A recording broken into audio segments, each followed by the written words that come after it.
So today we're going to be talking about what you should be doing to avoid the next social media scandal. But before I get into that, I'd like to just make sure that everybody is aware of what GWAVA does.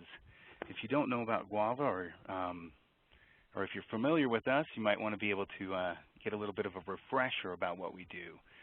So we have really solutions for messaging needs. We specialize in unified archiving and messaging security. So we have solutions for security, compliance, email management, for Exchange, GroupWise, BlackBerry, Vibe. We really have quite the portfolio. So if there is messages that you need archived, whether that's social media, mobile, or email messages, we can do that for you. So just wanted to give everybody a little bit of a history of GWAVA and what we offer. So moving on, I just wanted to talk a little bit about how things have changed. Collaboration has really changed out there. You know, it used to be back in the day that we really just had to focus and worry about email. We had to worry about the things that we had control of, things behind the organization firewall. We had these computers that we could keep safe and secure behind the firewall, and the collaboration happened there with email. Now things have changed. We have this infiltration of mobile devices, bring your own devices, mobile workforce, people working remotely. So that has changed. This influx of devices has really changed what we have to do to be able to make sure our networks are secure, to make sure that we stay ahead of the curve on what people are doing. And of course, now with social media, there's even another aspect that we have to worry about. You know, you think about Skype and Facebook and Twitter, these kind of solutions, these kind of collaboration tools really make things different for what we have to be doing, what we need to be focusing on to keep our organization safe and to make sure that we comply with regulations, to make sure that our organization's reputation stays safe. So what I'm going to do is let's talk a little bit more about this Nexus of Forces. So this is actually something that Gartner recently introduced in October. Basically, it's the idea of key market forces that are transforming IT today. So let's just talk a little bit about how this Nexus of Forces can impact collaboration trends. So you notice that the forces that we really should be looking at, you have social, mobile, cloud, and information. So these forces really impact what happens in your organization. They really have that impact on collaboration. So let's think for a minute about first let's talk about a little bit of the cloud. So what has the cloud done? The cloud has really impacted what we call externalization, basically meaning that due to the cloud delivery model, employees have many ready-to-use collaboration tools available to them. They don't need IT to set them up. They're in the cloud. Then you have forces of social and mobile. This has led to consumerization, meaning that the ease of delivery via the cloud, these tools provide always and available instant access of mobile. Basically, employees are using social and mobile tools to interact with your customers. There's no boundaries and rules. Think of how that changes. How does that change the way that you think about your network and about your employees? Now that you've got now that your employees have a way of circumventing the policies, the procedures, the tools that you've put in place for security. And then we have another force which is called democratization. So basically, what that means is employees believe they have the right to speak openly and publicly about anything they want. So what they used to do in private is now communicated openly and publicly. So think about that. You know, they post something online via Facebook, Twitter. It's easy to get that information out quickly. So there's two sides to this. There's a good side to it, meaning that your employees and you as an organization have the ability to communicate quickly and easily with your customers. You have that rapid information collaboration that can happen. However, there's a bad side too, and I'll talk about that here as we go through this, is some of the pitfalls of this Nexus of Forces. Okay, so let's move on. So basically, as I stated, there are new risks because of these new ways of collaboration. You know, social networking is great, but there are novel forms of risk that we need to find ways to deal with. Our old management strategies do not work with these new forms of risk.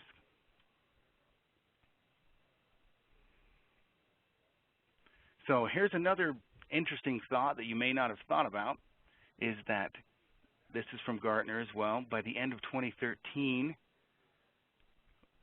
half of all companies will have to produce social media content for legal discovery. So they're subject to the same laws and regulations as email, as other collaboration. So this problem is not going away. It's going to get worse. We need to be aware of what regulations are, and we need to be ready to comply with them, and also be sure that these risks don't catch us off guard and we become, like I said, the next scandal. So let's talk a little bit about some of the consequences of this new form of collaboration. Really think about it. There's productivity loss as people use social media. I like the term cyber loafing. They could be at work, but they're really not working. They're messing around on social media. There's the potential of data leaks, harassment, bullying, other kinds of inappropriate communications. You think about that, the social media brings that ease of communication, and it eases the ability to do things that are inappropriate.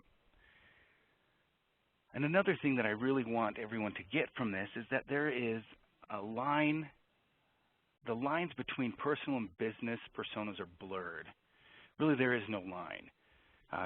Employees post things on social media that could be interpreted as something that comes directly from your company.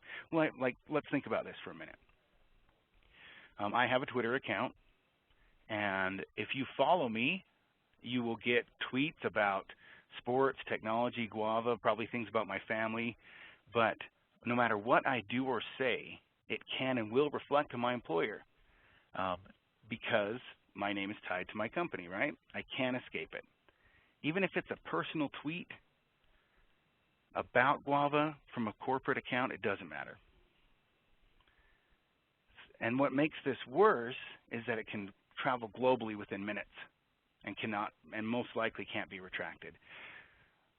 So those lines are blurred. And I'll go into a couple of examples here of where this has damaged company reputation because somebody has posted something inappropriate.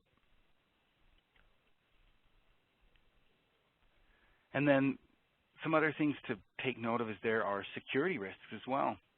Think of the ways in which new targeted attacks have come out. Let's talk about these little bitty URL shorteners. You don't know what that link is, right? It's a little link. It doesn't tell you anything. Back in the day, you could kind of see if it was an executable file or whatnot. You could tell that the URL could potentially be something harmful. Now with the shortener, you don't know. There's games or things that look like games on Facebook, but could be a malware tool to install a Trojan horse on your computer. Really, there's a lot of things that there's a lot of new risks because of these social scandals. Let's move on and talk about a few recent examples of some scandals, and I hope that that you haven't heard these or you'll get some benefit from them, but they're kind of funny. We'll have a good time here to kind of look here. Here's an example here with Chrysler Autos. So really what happened in this situation was it was somebody who was in charge of their social media manager, an outside firm that managed Chrysler Auto's Twitter account, somebody was logged in on accident, thinking they were posting to their personal account. They posted this tweet. Yeah, didn't go over so well. And think about this. They even put the hashtag Motor City, giving it an even greater reach. So first of all, Chrysler had 39,000 people who follow them. So those people received that tweet right off the bat. And then, of course, all the people who were looking at the hashtag of Motor City. So this really went out quickly. It got to a lot of people. It was damaging for Chrysler. Another incident here with Kenneth Cole. We know in February of 2011, the citizens of Egypt took to the streets to protest and try to overthrow their brutal dictator. It was a very bad situation, and there were some grave consequences. However, Kenneth Cole made light of the situation and posted this tweet. Not so great, right? He was trying to make light of the situation and trying to take advantage of it. But yeah, it did not go over so well. Think about what these kind of things could do to damage your company and your reputation. Okay, here's another one about, it's posted right after the first presidential debate here in the United States. KitchenAid, once again, it was not an employee of KitchenAid, but it was somebody acting for KitchenAid, posting something what they thought was on a personal account, but went through the KitchenAid account. KitchenAid tried to apologize, but the damage was already done. The tweet went viral. Yeah, once again, not good for KitchenAid's brand. And then a more recent one, this one I just saw in Forbes a couple months ago. So HMV is a British entertainment retailer. They were having layoffs. They, in fact, laid off about 190 employees. Well, they pulled everybody into a large group and gave them the bad news.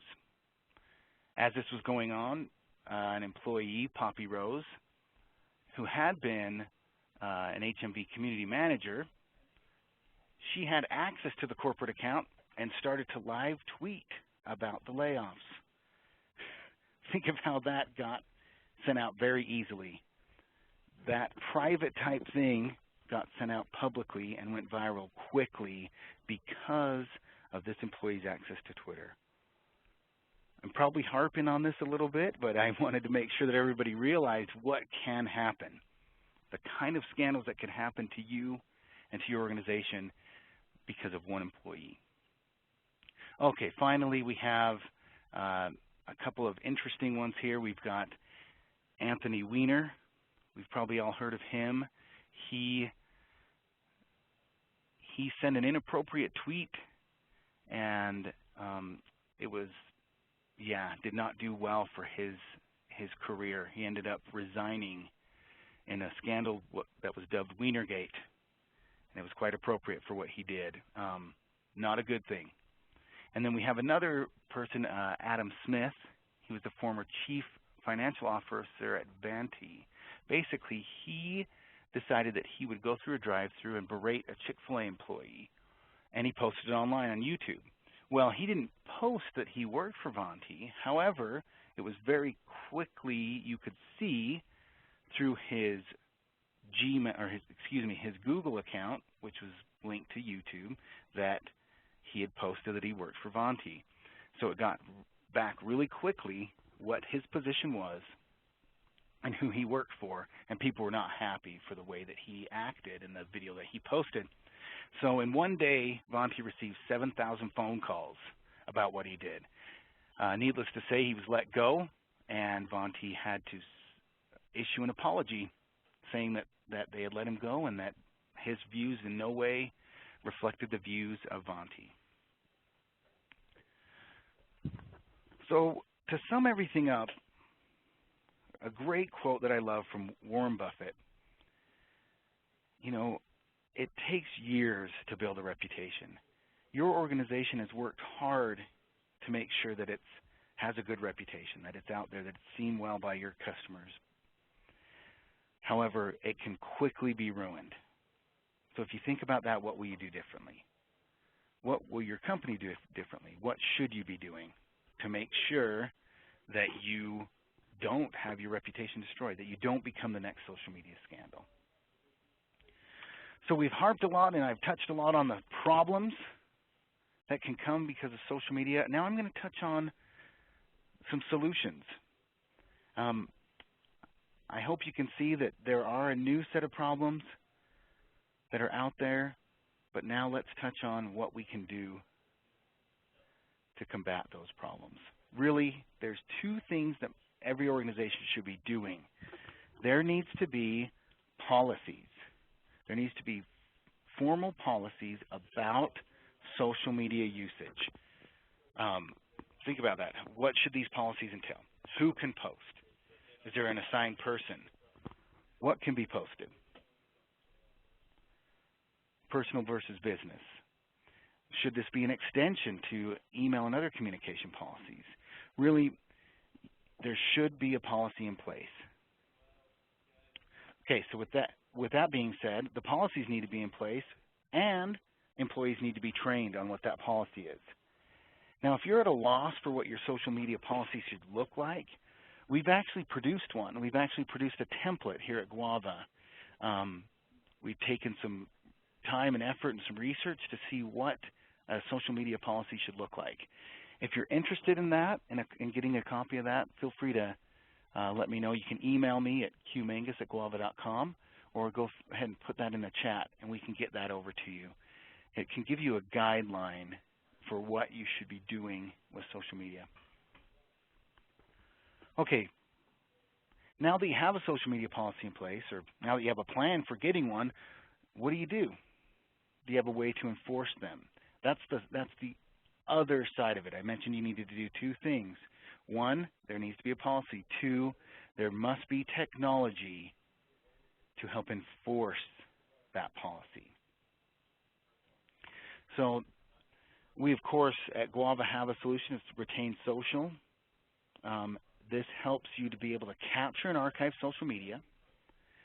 This social media is archived with intelligent threading. Basically, it's archived in its context. So if you go back and ever go back and have the need to look at what has been archived, you can see it in its context.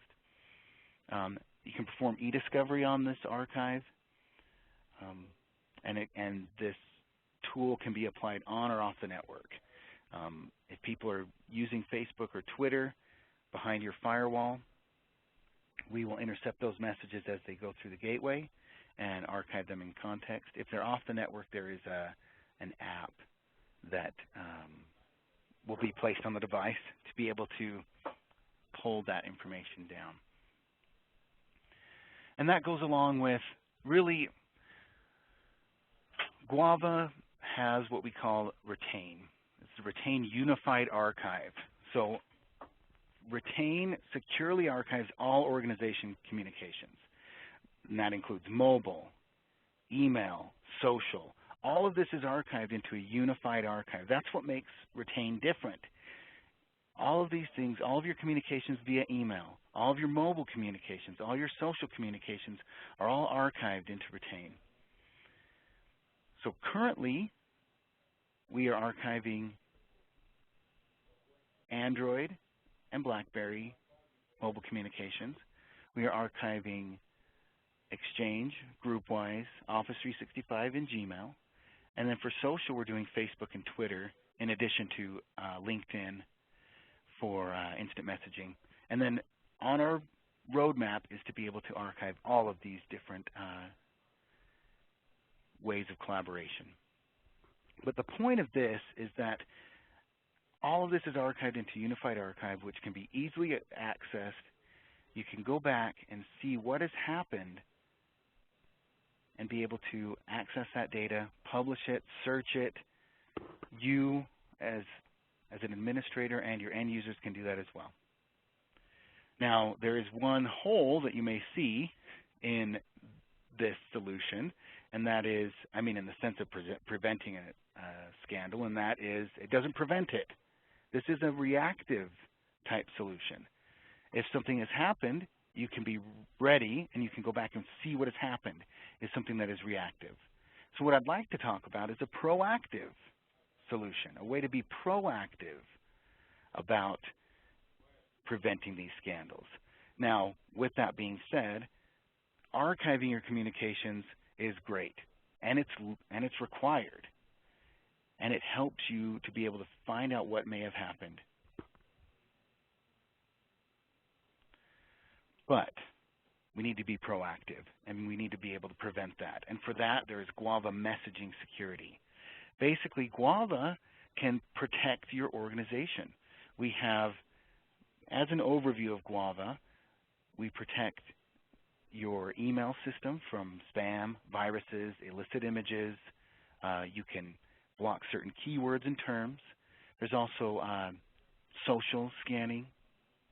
And then we have what we like to term web and content filtering. And I'll go into a little bit more details there. But basically, there's the ability to keep posts from ever going out of your organization and ever being posted online through GWAVA. So let's talk a little bit to begin with is the keyword scanner. So the keyword scanner has to do with email. It will scan inbound and outbound email for keywords. This will prevent things from happening. Let's say there's a harmful phrase or a harmful email that somebody's trying to send out. GWAVA will prevent that from ever going out. So let's say there's keyword triggers that you want to prevent, like gun, kill, plot, maim, shoot, etc. GWAVA will prevent that from happening. It will actually stop that message before it ever goes out. Also, if messages are coming in with those type of terms, it will do that as well.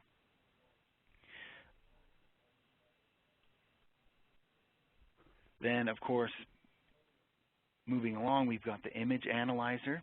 Basically, what can happen there is the image analyzer will prevent pornographic images from coming in or going out of your organization. This will help enforce these policies that I talked about. It will also help from internal threats. Really, a lot of this type of illicit images are propagated from the inside out, and Image Analyzer will help you with that. And then, as I stated before, we have monitoring and blocking. GWAVA integrates with compatible ICAP systems to be able to monitor, filter, and block internet traffic, as well as filter content. So if there's anything coming in or going out of your organization, GWAVA can keep that from happening. And we're talking about social media, any kind of internet usage. Say they're trying to post something on YouTube or look at something on YouTube or Facebook or Twitter. GWAVA can help filter and monitor that. So to begin with, let me touch a little bit about the web traffic filtering. So GWAVA will scan web traffic and will prevent access based on category, reputation, policy, file type, etc. So this will protect your organization from the risks of social media, or excuse me, of internet usage, basically, from malicious sites, inappropriate incoming and outgoing content, and potential viruses. And to add to that, we've got web content filtering. Basically, what this will do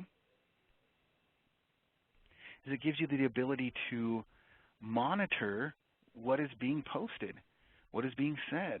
So things that would have, as people try to post on Facebook or Twitter, or as they do searches, as they try and look at videos, this kind of traffic, this internet traffic on port 80 is blocked and filtered.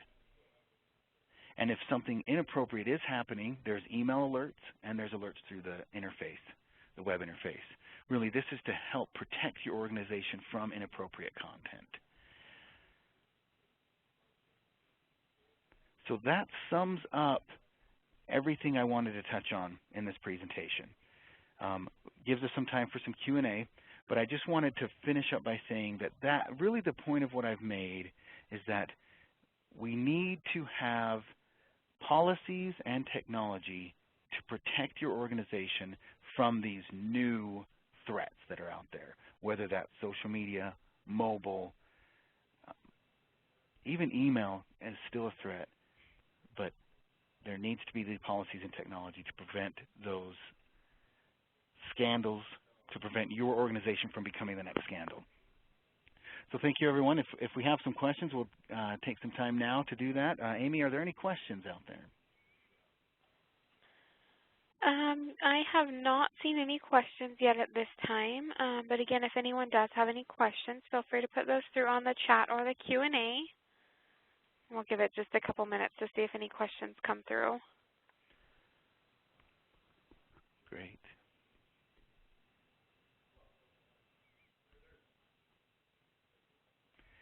And as we're waiting for questions, if you do have if you would like further information about anything we've talked about here, if you'd like a copy of the presentation, and of course, as I stated before, if you want a copy of that social media policy template, feel free to contact me.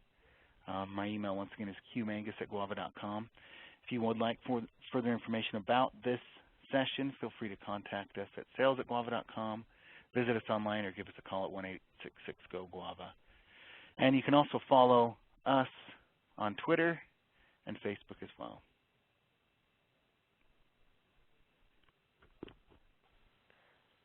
All right, perfect. Q, I do have one question here that's come through so far. Robert just said great presentation, and then also asked how is the cost for SMB /SM? Yeah, I don't actually have the pricing offhand. We're pretty good about working with you on pricing. I can follow up with you later, Robert, and get you what the pricing would be for either one of these solutions. Thanks for the question, though.